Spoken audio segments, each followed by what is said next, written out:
మనుషుడు బహుశా మీరు కూడా తలస్తా ఇలాగ వచ్చిండొచ్చు, ఇదే నా అవసాన దశ, ఇంకెంత, ఇది రాత్రే, ఇదే ఆఖరి, ఇదే రాత్రి భోజనం, ఇదే ఆఖరి రాత్రి భోజనం, ఇదే ఆఖరి రాత్రి నిద్ర, ఇదే ఆఖరి కూడిక, ఇదే ఆఖరి జీవితం, ఇదే ఆఖరి ప్రార్థన, ఇదే ఆఖరి ఆరాధన, ఇదే ఆఖరి మీటింగ్, ఇదే ఆఖరి అనుకున్నచ్చు. But in the sight of God it is first one, it's a beginning, not the ending. దేవుని దృష్టిలో ఇది ఆరంభం మాత్రమే కానీ ముగింపు కాదు. అందుకే దేవుడి యాకోబునకు ఆ రాత్రి కలలో ప్రత్యక్షమైనట్లు వాక్యంలో మనం గమనిస్తున్నాం. యాకోబుతో దేవుడు మాట్లాడటానికి నిచ్చెన ఏర్పాటు చేసి నిచ్చెన పైనుండి నిలిచి దేవుడు యాకోబుతో మాట్లాడాడు. నేను అంటే ఈ వాక్యం చదివినప్పుడు అనుకుంటా, బహుశా యాకోబు నిద్రపోయేటప్పుడు కూడా ప్రభువా చాలా అలసిపోయాను, మా అన్నయ్య వెనక నుండి వస్తాడేమో చంపుకోకుండా నా చుట్టూ దేవతలను కాపుంచు అని ప్రార్థన చేసుకుని పడుకున్నట్లు కూడా వ్రాయబడలేదు. మరి మనం అలా ఊహించుకోలేము, ఎందుకంటే దేవునితో ఆయనకి ఇంకా అంత అటాచ్మెంట్ రాలేదు.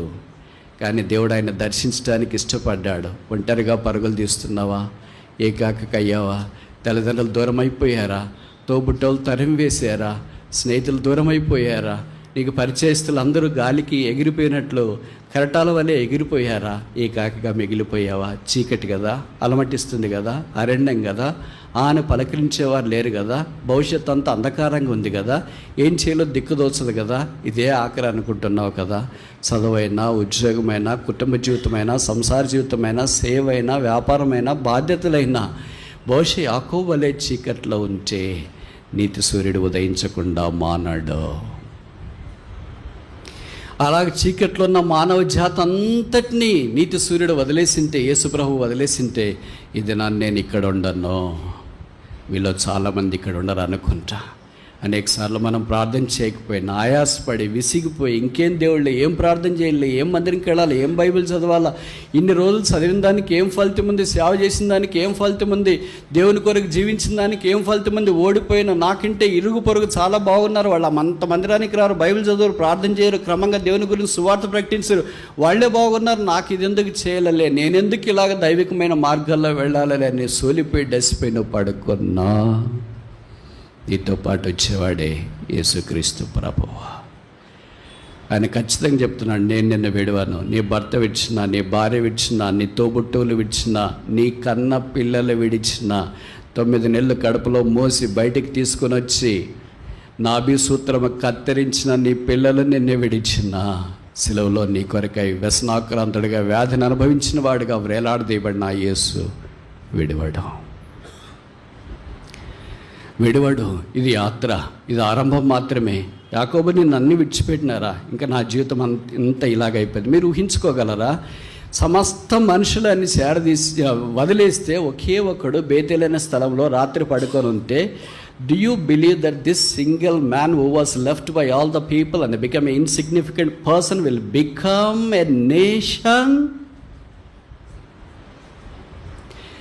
ఏకాకిగా ఒక అరణ్యములో రాత్రిపూట బేతెల్లో నిద్రపోతూ తలగడగా చేసుకున్న రాయిని ఆధారం చేసుకున్న ఒక మనుషుడు ఒక రాజ్యం అవుతాడని మీరు ఊహిస్తారా?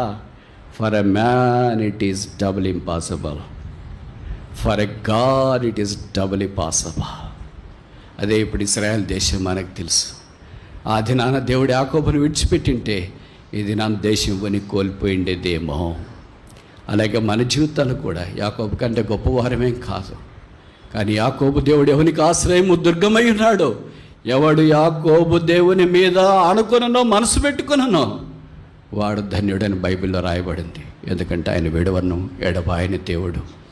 ఈ మధ్యాహ్నం బలలో పాలు పొందక మునుపు ఎన్నిసార్లు ఆయన విడిచిపోయాము. చీకటి వచ్చిందని, ఇతరులు నన్ను విడిచిపెట్టారని, పరిస్థితులు మారిపోయాయని, జీవితం నాది ఇంతే అని నీవు అనుకుంటున్నావా? ఇదే ఆఖరి.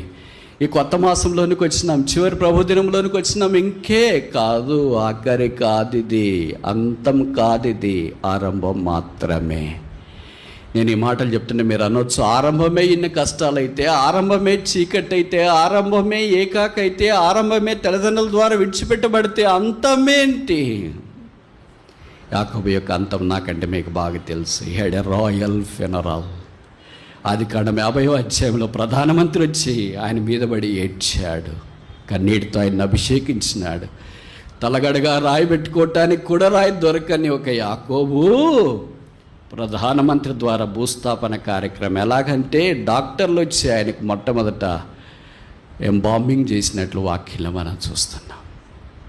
ఒక పరుగులు తీసే వ్యక్తి దగ్గరికి డాక్టర్ల టీమా, ఒక పరుగులు తీసిన వ్యక్తి కుమారుడు ఒక ప్రైమ్ మినిస్టరా, ఒక పరుగులు తీసుకునే మనిషి దగ్గరికి వచ్చి కొన్ని లెక్కింపు సఖ్యము కానీ సైన్యం ఒక భూస్థాపనక.